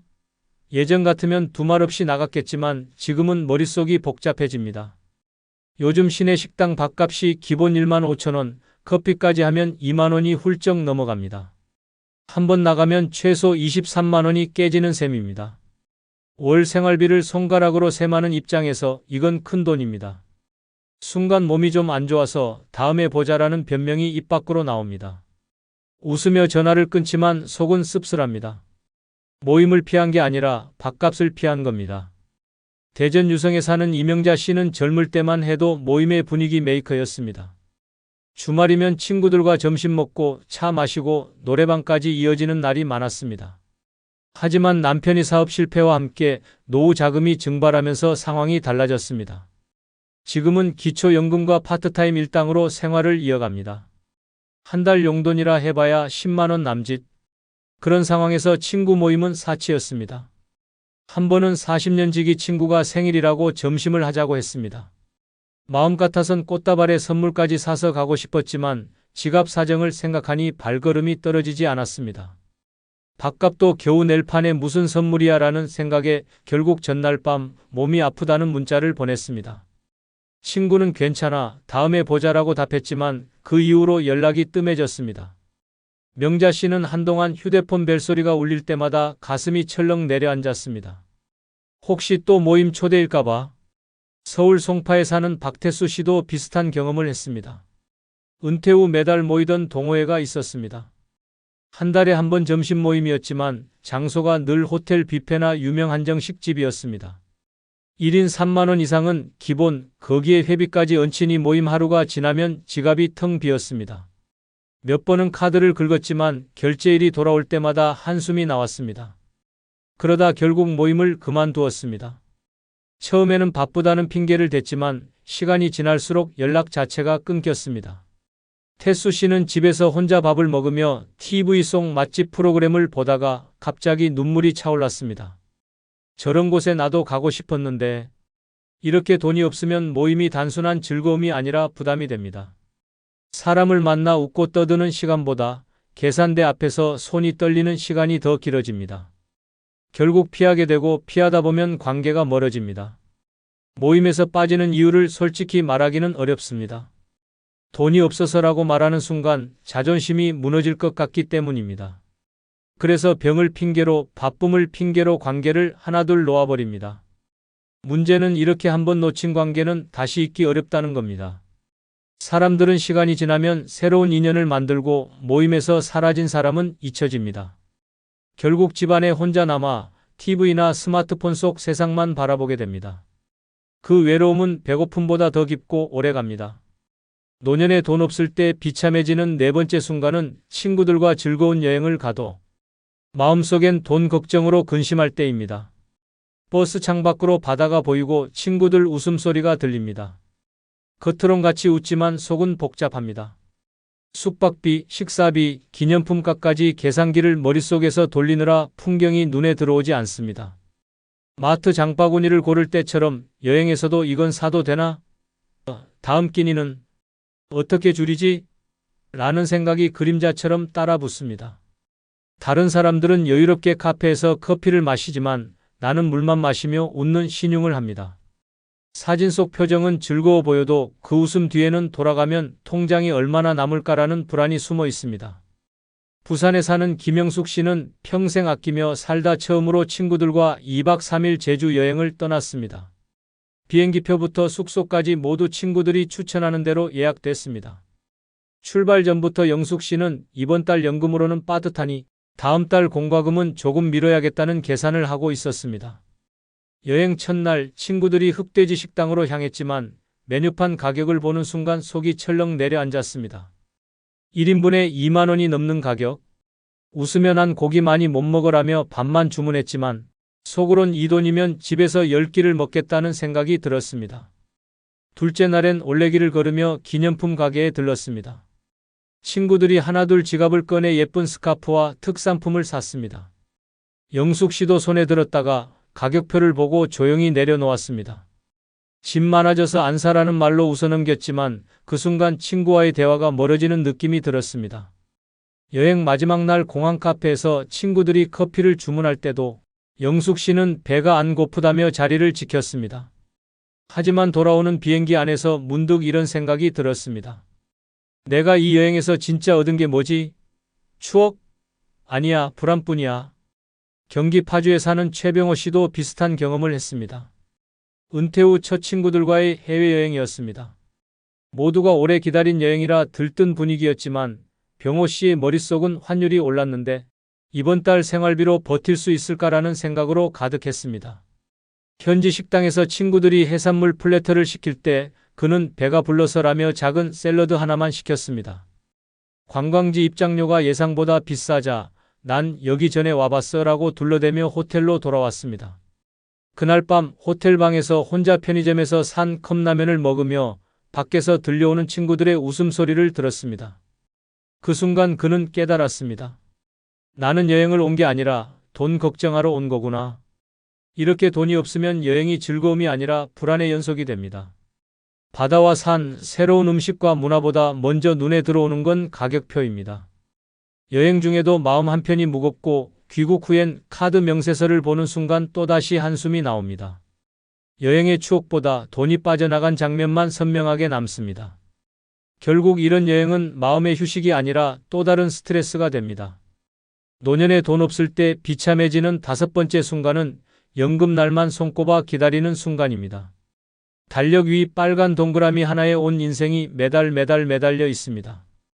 다른 날들은 무의미하게 흘러가지만 연금이 들어오는 그 하루만이 유일하게 숨이 트이는 날입니다. 그 전까지는 병원 가는 것도 미루고 고등어 한 마리 사 먹는 것도 미루고 심지어 전기요금도 일부러 늦게 냅니다.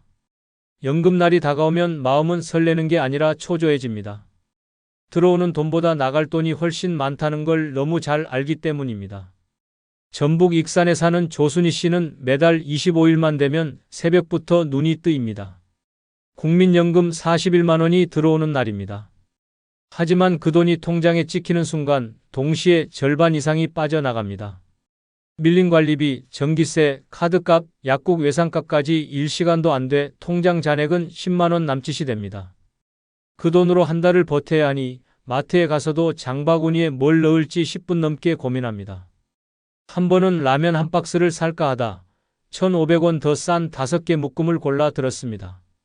돌아오는 길 손에 든 장바구니가 아니라 마음이 더 무겁다고 느꼈습니다. 부산 사하구에 사는 김종만 씨도 사정이 비슷합니다. 연금 지급일만 되면 아침부터 ATM 앞에 줄을 서 있습니다. 그날은 마치 전쟁처럼 느껴집니다. 먼저 은행에서 현금을 인출해 두어야 혹시 모를 자동이체로 잔액이 0원이 되는 일을 막을 수 있습니다. 종만 씨는 연금날이 오기 전엔 카드도 못 긁고 교통카드도 충전 못한다며 씁쓸하게 웃었습니다. 친구가 점심을 먹자고 해도 연금 전에는 무조건 거절합니다. 나중에를 입에 달고 사는 이유는 단 하나, 지금은 돈이 없어서입니다. 서울 관악구에 사는 최경자 씨는 연금날을 기다리며 매일 달력을 봅니다. 하루하루 줄을 긋는 게 습관이 됐습니다.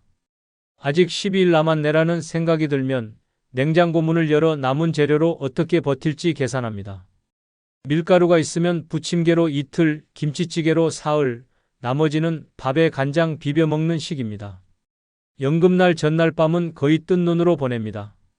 다음날 아침 통장에 돈이 찍히면 제일 먼저 마트에 가지만 장바구니를 채우는 속도보다 마음속 계산이 더 빠릅니다. 이건 일주일치, 저건 3일치 하지만 그렇게 꽉 채운 식재료도 한 달이 끝날 즈음엔 또다시 바닥이 드러납니다.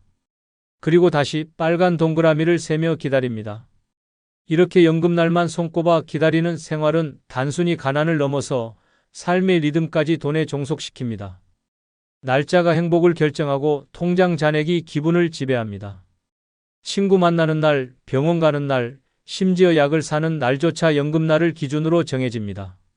자유로운 노후가 아니라 돈 들어오는 날만 숨쉬는 간헐적 생존이 됩니다. 노년에 돈 없을 때 비참해지는 6번째 순간은 손주 생일에 용돈을 못 주고 미안한 마음이 드는 순간입니다. 손주가 태어난 날 그 작은 손을 처음 잡으며 마음속으로 다짐했습니다. 너한테만큼은 뭐든 아낌없이 주겠다. 하지만 세월은 그 약속을 무너뜨렸습니다. 은퇴 후 고정 수입은 연금뿐, 매달 관리비와 약값만 내도 통장은 빈칸이 됩니다. 평소엔 그냥 건강하게 얼굴만 봐도 된다고 스스로 위안하지만 손주 생일만큼은 마음이 무너집니다. 생일상 앞에서 웃고 있는 손주를 보면서도 주머니 속엔 축하 카드 한 장뿐인 현실이 그 웃음을 칼처럼 베어버립니다. 경기도 수원에 사는 정혜순 씨는 손주가 3명입니다. 한창 자랄 나이라 생일이면 케이크, 선물, 용돈이 오가는 모습이 당연합니다. 하지만 남편과 사별한 뒤 기초연금과 틈틈이 하는 청소일로 생활하는 혜순 씨에게 용돈은 사치였습니다. 첫째 손주 생일날 손에 쥔 건 고작 5,000원짜리 지폐 한 장. 봉투에 넣기도 민망해 그냥 편지에 끼워서 줬습니다. 손주는 환하게 웃으며 할머니 고마워요 라고 했지만 그 뒤에 부모가 슬쩍 미소로 눈치를 주는 걸 놓치지 않았습니다. 돌아오는 길 버스 창밖을 보며 눈물이 흘렀습니다. 내가 이렇게밖에 못하는 할머니구나. 부산 해운대에 사는 이성호 씨는 은퇴 전엔 명절이나 생일이면 10만 원, 20만 원씩 용돈을 주던 할아버지였습니다. 자식들도 손주들도 우리 아버지 통 크다라고 자랑했습니다. 하지만 은퇴 후 사업 실패로 빚까지 지면서 상황이 달라졌습니다. 둘째 손주 생일에 겨우 케이크 하나만 사갔습니다. 아이가 용돈 봉투를 기대하는 눈빛을 보자 성호 씨는 괜히 케이크 상자를 열며 이거 내가 좋아하는 거야 라며 웃었습니다. 하지만 마음속에선 칼로 쑤시는 듯한 부끄러움이 몰려왔습니다. 집에 돌아와 봉투 하나 못 건넨 자책감에 잠을 이루지 못했습니다. 전북 전주에 사는 최미자 씨는 한 번의 경험 이후 아예 손주 생일날을 피합니다. 예전에 빈손으로 손주 생일에 갔다가 옆에서 다른 친척들이 두툼한 봉투를 건네는 모습을 보고 고개를 들 수 없었습니다. 그날 이후 생일이 다가오면 일부러 감기 기운이 있다며 가지 않습니다. 손주 목소리를 듣고 싶은 마음보다 봉투 하나 준비 못하는 수치심이 더 크기 때문입니다. 하지만 전화를 걸어 생일 축하한다라고 말할 때마다 목소리가 떨립니다. 이렇게 돈이 없으면 손주 생일이 기쁨이 아니라 두려움이 됩니다.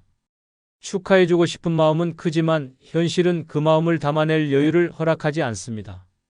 손주가 웃는 날 할머니 할아버지의 마음은 오히려 울고 있는 것입니다.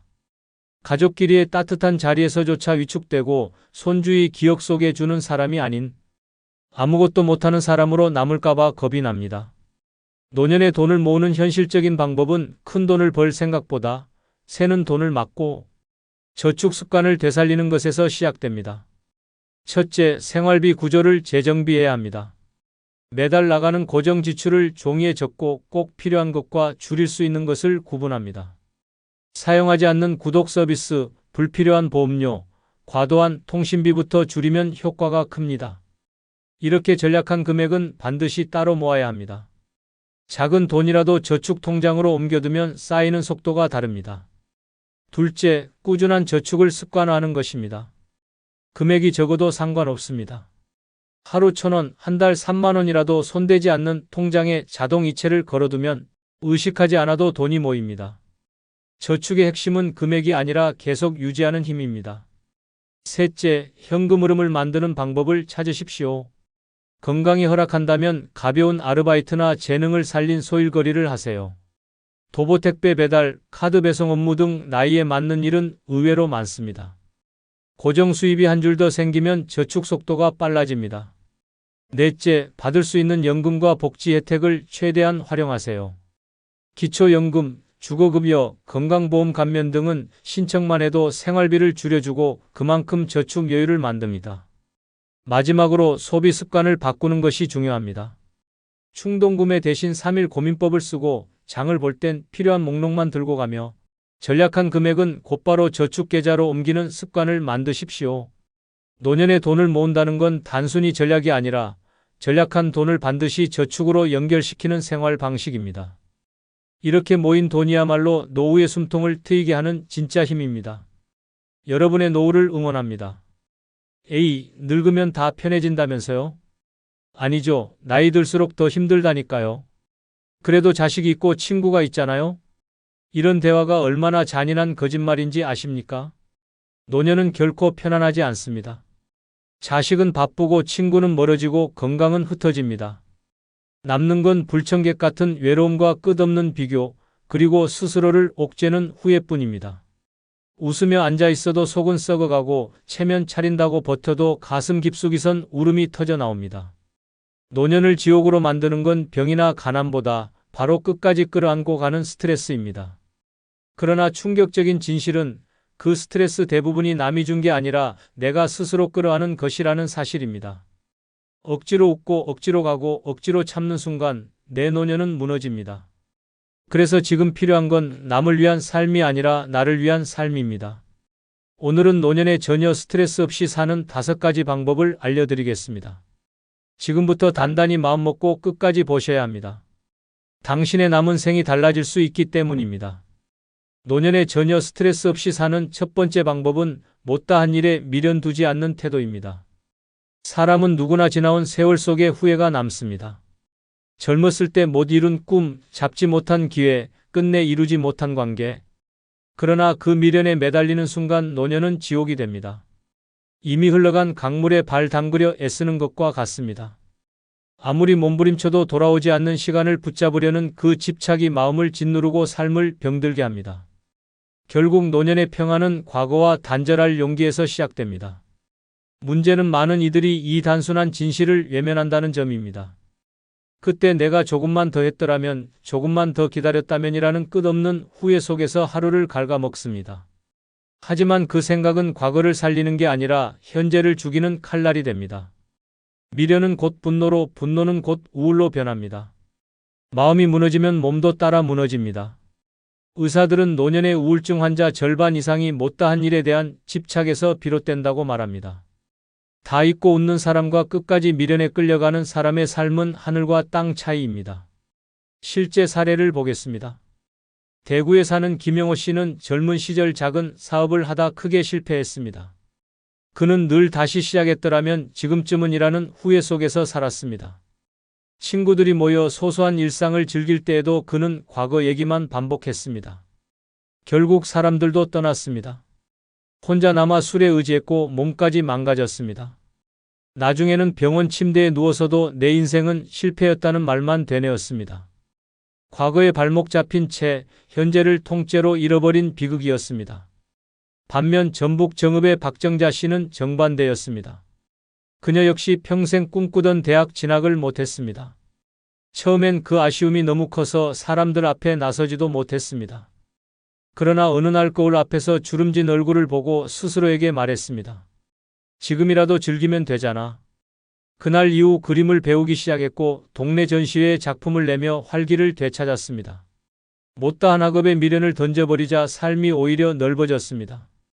그녀는 말합니다. 못한 걸 붙들고 울던 내가 바보였어요. 지금은 하루가 선물 같습니다. 이 두 사례는 잔인할 만큼 분명한 메시지를 줍니다. 과거에 묶인 사람은 오늘을 잃고 과거를 털어낸 사람은 오늘을 얻습니다. 노년의 진짜 스트레스는 병도 가난도 외로움도 아닙니다.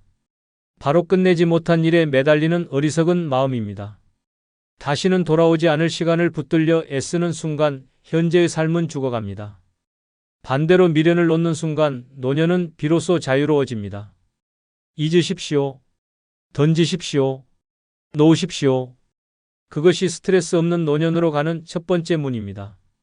노년에 전혀 스트레스 없이 사는 두 번째 방법은 대답하지 않아도 되는 말엔 침묵하기입니다. 늙으면 사람들이 의외로 잔인한 질문을 서슴없이 던집니다. 연금은 얼마나 나오세요? 집은 누구한테 줄 거예요? 아직도 혼자 지내세요? 이런 말들은 아무렇지 않게 던지는 농담 같지만 사실은 노인의 마음을 후벼 파는 흉기 같은 말입니다. 그때 굳이 대답을 내뱉는 순간 그 흉기가 내 가슴에 박히는 것입니다. 그래서 노년의 가장 강력한 무기는 화려한 말솜씨가 아니라 단호한 침묵입니다. 침묵은 방패이고 동시에 나를 지켜주는 성벽입니다. 쓸데없는 말에 대답하면 반드시 뒷감당이 따라옵니다. 연금 액수를 털어놓으면 주변 사람들이 저 정도면 여유롭네 하며 이용하려 들고 집 이야기를 꺼내면 자식들이 싸움판을 벌입니다. 혼자 산다고 털어놓으면 뒷담화의 먹잇감이 되어버립니다. 결국 스트레스는 남의 말이 아니라 내가 괜히 맞대답한 그 순간부터 생겨납니다. 말을 아끼는 사람은 평온을 얻고 함부로 대답한 사람은 평생 후회합니다. 노년의 침묵은 비겁함이 아니라 지혜입니다. 실제 사례를 보겠습니다. 경기도 부천에 사는 이정호 씨는 평생 공무원으로 성실히 일하고 은퇴했습니다. 은퇴 후 지역 모임에 나갔다가 지인에게 연금 많이 나오지? 라는 질문을 받았습니다. 별 생각 없이 한 달에 몇백 정도는 나오지라며 대답했습니다. 그날은 그냥 지나갔지만 그때부터 그의 삶은 달라졌습니다. 모임에서 술값을 내는 건 언제나 그의 몫이 되었고 사소한 부탁도 거절하면 돈 많은 사람이 왜 그렇게 째째라는 말을 들었습니다. 심지어 친척들까지 소문을 듣고 힘드니 좀 도와달라는 전화를 해왔습니다. 처음에는 거절도 못하고 도와줬지만 결국 감당이 안 되자 사람을 피하기 시작했습니다. 모임을 끊고 전화를 꺼버리고 집 밖에 나가는 일조차 줄었습니다. 단 한마디의 대답이 그의 노년을 고립으로 몰아넣은 것입니다. 그는 훗날 그때 차라리 웃고 말았어야 했다. 대답한 게 내 인생에서 제일 큰 실수였다라며 후회했습니다. 말 한마디가 평생의 평온을 흔들어버린 비극적인 교훈이었습니다. 반대로 서울 종로에 사는 김명자 씨는 전혀 다른 길을 걸었습니다. 그녀 역시 자식들 사이에서 재산 문제가 오르내리던 상황이 있었습니다. 어느 날 친척 모임에서 누군가가 집은 누구한테 줄 거냐라는 질문을 던졌습니다. 순간 분위기가 싸늘해졌지만 김 씨는 단 한마디도 하지 않고 미소만 지었습니다. 사람들은 어색한 침묵 속에서 더 묻지 못했고 곧 대화는 다른 주제로 흘러갔습니다. 이후에도 누군가 집 문제나 연금 이야기를 꺼내면 그녀는 글쎄요 하며 짧게 웃고 넘겼습니다. 처음엔 사람들이 답답해했지만 시간이 지나자 그녀에게 함부로 묻지 않게 되었습니다. 오히려 조심스러운 사람, 자신을 지킬 줄 아는 사람이라는 평판이 따라붙었습니다. 김 씨는 훗날 이렇게 말했습니다. 그때 내가 대답했으면 아이들이 갈라졌을 거예요. 말하지 않은 게 나와 자식을 모두 지킨 거죠. 이 두 사람의 대비는 뚜렷합니다. 한 사람은 쓸데없는 대답으로 평생의 평온을 잃었고 다른 사람은 침묵으로 체면과 존중을 지켰습니다. 노년의 스트레스는 남이 던진 말에서 오는 게 아닙니다. 그 말에 굳이 대답하는 내 입에서 시작됩니다.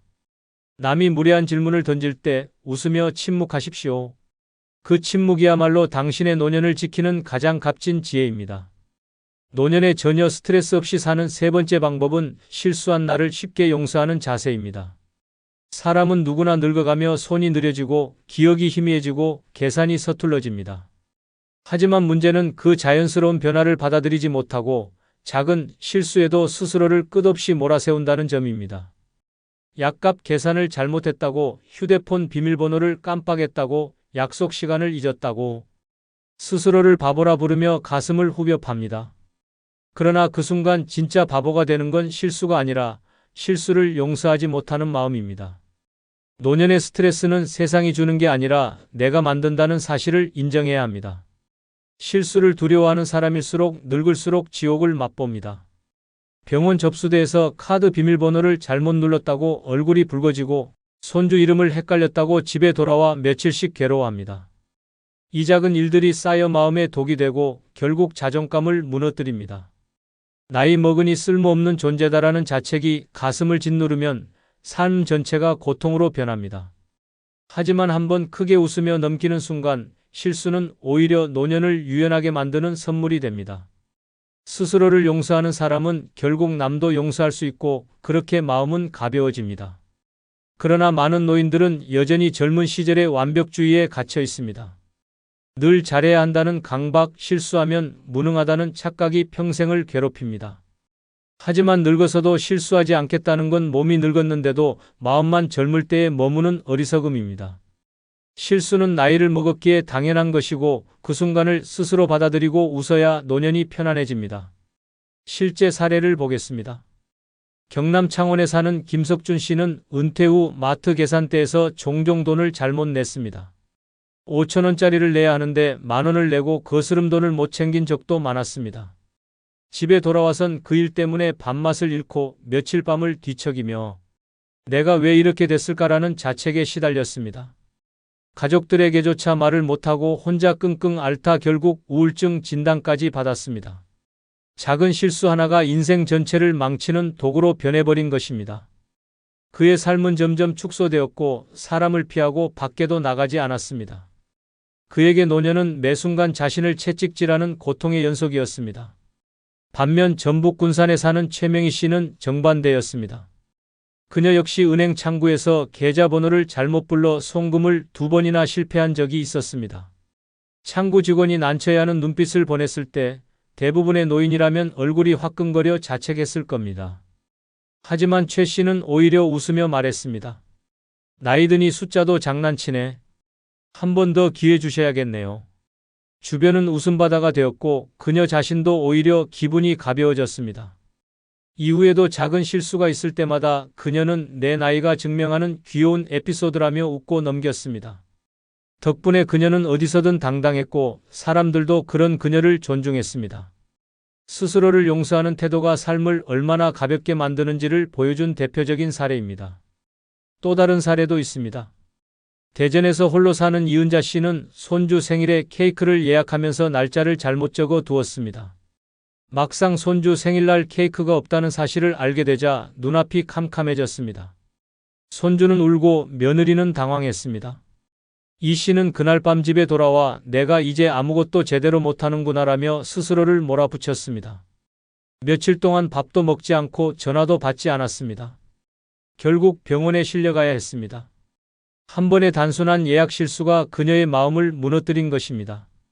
반대로 부산에 사는 유정자 씨는 똑같은 상황에서 완전히 달랐습니다. 손주 생일날 케이크를 예약했지만 날짜를 잘못 잡아 케이크가 없었습니다. 순간 며느리가 놀란 눈으로 쳐다봤지만 유 씨는 태연하게 웃으며 말했습니다. 오늘은 케이크 대신 할머니표 잡채 먹는 날이다. 손주는 금세 웃음을 되찾았고 가족들도 함께 식탁에 앉아 즐거운 시간을 보냈습니다. 그날은 오히려 평생 기억에 남는 추억이 되었습니다.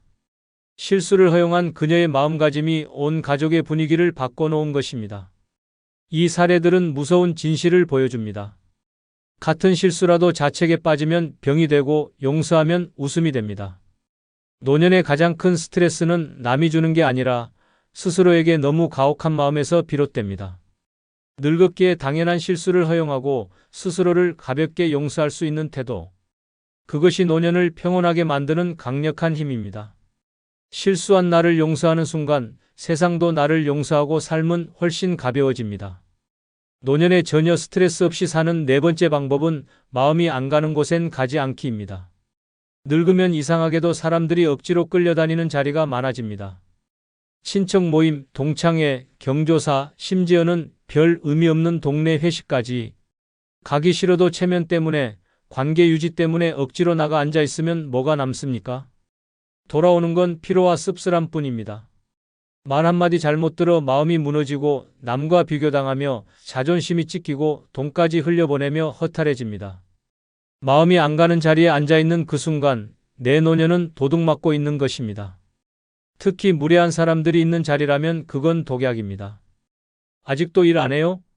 집은 누구한테 줄 거예요? 손주는 몇 명이에요? 이런 질문이 농담처럼 쏟아지고 그 속엔 은근한 비웃음이 섞여 있습니다. 대답하는 순간 상처가 되고 침묵해도 마음은 갈기갈기 찢깁니다. 그 자리에 가서 웃는 얼굴 뒤에 숨는 순간 내 안의 존엄은 무너집니다. 노년의 가장 큰 스트레스는 이런 억지 자리에 스스로 몸을 던지는 데서 비롯됩니다. 남들이 뭐라 하든 나를 무시하든 이제는 내 마음이 편한 게 기준이 되어야 합니다. 많은 노인들이 여전히 착각합니다. 안 가면 무례하지 않을까? 관계가 끊기면 어쩌지? 하지만 냉정하게 말해. 내가 가든 안 가든 그들은 크게 상관하지 않습니다. 오히려 가서 앉아 있으면 평가받고 비교당하며 더 큰 상처만 남습니다. 노년의 스트레스를 줄이는 가장 단순하고 강력한 방법은 바로 내 마음이 가는 곳만 선택하는 것입니다. 억지로 앉아있는 그 자리에 내 남은 시간이 녹아내리고 있다는 사실을 잊지 말아야 합니다. 실제 사례를 보겠습니다. 충남 천안에 사는 이영수 씨는 동창회에 늘 억지로 나갔습니다. 젊었을 때는 서로의 안부를 묻고 웃음꽃을 피우던 자리였지만 나이 들어 다시 모인 동창회는 잔혹한 비교의 장이었습니다. 누군가는 자식이 의사라며 자랑하고 또 다른 이는 손주 자랑을 늘어놓았습니다. 돈이 없고 자식마저 멀리 떠난 이 씨는 그 속에서 그저 조용히 웃는 척할 뿐이었습니다. 하지만 집에 돌아오면 가슴이 찢어지는 듯한 허무함이 몰려왔습니다. 나는 왜 이 모임에 갔을까라는 후회가 매번 따라왔습니다. 결국 그는 몇 달 뒤 건강이 악화됐고 의사는 정신적인 스트레스가 몸을 더 해치고 있다라고 말했습니다. 억지로 앉아있던 그 시간이 그의 몸과 마음을 갉아먹은 것입니다. 반면 광주에 사는 최선희 씨는 달랐습니다.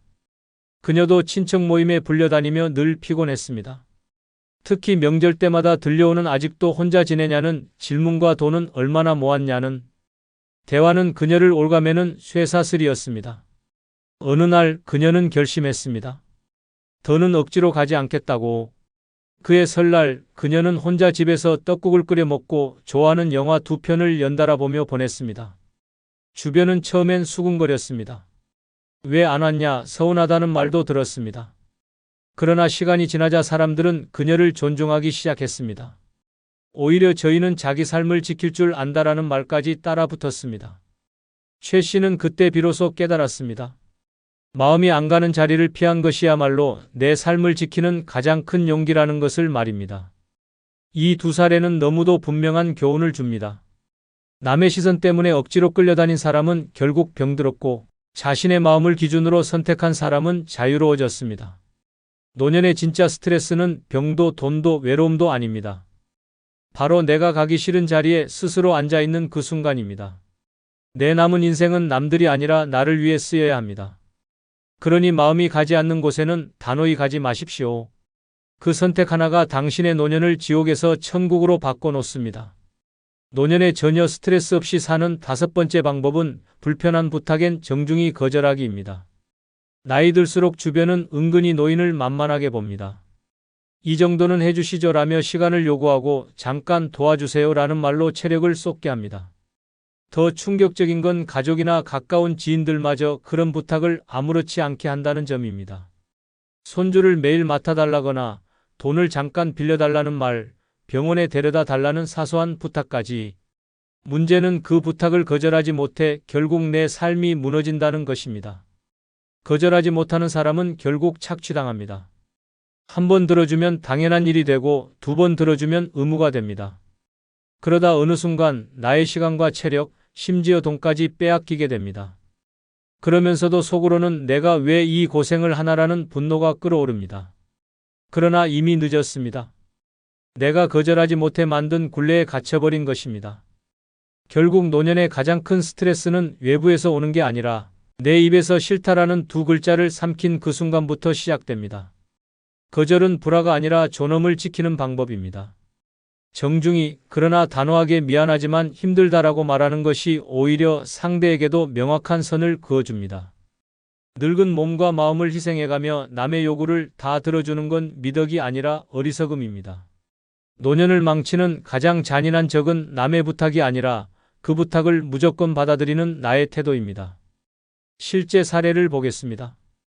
경북 구미에 사는 윤상호 씨는 퇴직 후 손주들을 자주 봐주곤 했습니다. 처음에는 일주일에 1~2번이었지만 며느리가 맞벌이를 시작하면서 거의 매일 손주를 맡게 되었습니다.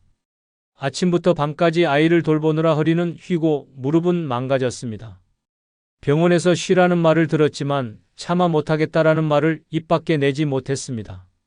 가족이 부탁하는데 거절하면 불효인 것 같았기 때문입니다. 하지만 결국 그 무리한 육아는 그의 건강을 완전히 무너뜨렸습니다. 병원 침대에 누워서도 그는 말했습니다.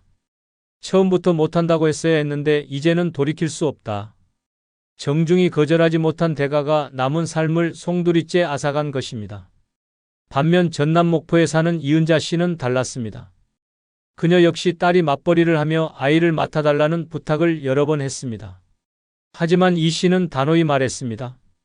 내 몸도 챙겨야 해서 매일은 어렵다. 필요하면 일주일에 하루 정도만 맡아주겠다. 처음엔 딸이 서운한 기색을 보였지만 곧 받아들였습니다. 대신 이 씨는 그 하루를 온전히 손주에게 집중했고 나머지 시간에는 친구들과 여행도 다니고 취미 생활도 즐겼습니다. 딸은 시간이 지나면서 오히려 감사해했습니다. 엄마가 건강해야 오래 봐주실 수 있지라며 태도가 바뀐 것입니다. 이 씨는 이렇게 말했습니다. 처음에 힘들어도 선을 긋고 거절하니 오히려 관계가 편해졌다. 또 다른 사례도 있습니다. 부산에 사는 박성규 씨는 친구들의 부탁을 거절 못하는 성격이었습니다. 작은 돈을 빌려달라 하면 선뜻 내줬고 집 나르는 일이나 운전 부탁도 다 들어줬습니다. 하지만 시간이 지나며 그의 호의는 당연한 것으로 여겨졌습니다. 돈을 빌려간 친구는 갚지 않았고 힘든 일을 떠넘기는 일이 계속되었습니다. 결국 그가 건강이 악화되어 부탁을 들어줄 수 없게 되자 친구들은 연락조차 하지 않았습니다. 그는 말했습니다. 내가 거절 못해 호구가 됐다. 결국 남은 건 허탈한 뿐이다. 반대로 강원 원주에 사는 최정희 씨는 정중히 선을 그었습니다. 어느 날 친구가 돈을 빌려달라 했을 때 그녀는 웃으며 말했습니다. 미안해, 나도 여유가 없어. 대신 방법을 같이 찾아보자. 상대는 처음엔 실망했지만 시간이 지나면서 오히려 그녀를 존중하게 되었습니다. 돈을 내주는 대신 함께 고민해준 태도 덕분이었습니다. 그녀는 여전히 친구와 관계를 유지하면서도 자신의 삶은 지켜냈습니다. 이 사례들은 잔혹한 진실을 드러냅니다. 불편한 부탁에 내라고 말한 사람은 결국 병들고 고립됐으며 정중히 거절한 사람은 자유와 존중을 얻었습니다. 노년에 스트레스 없는 삶을 원한다면 이제는 입을 열어야 합니다. 거절은 죄가 아닙니다. 오히려 당신의 존엄과 건강을 지키는 마지막 무기입니다. 불편한 부탁엔 반드시 정중히 그러나 단호하게 거절하십시오. 그것이 당신의 남은 생을 가볍고 자유롭게 만드는 길입니다.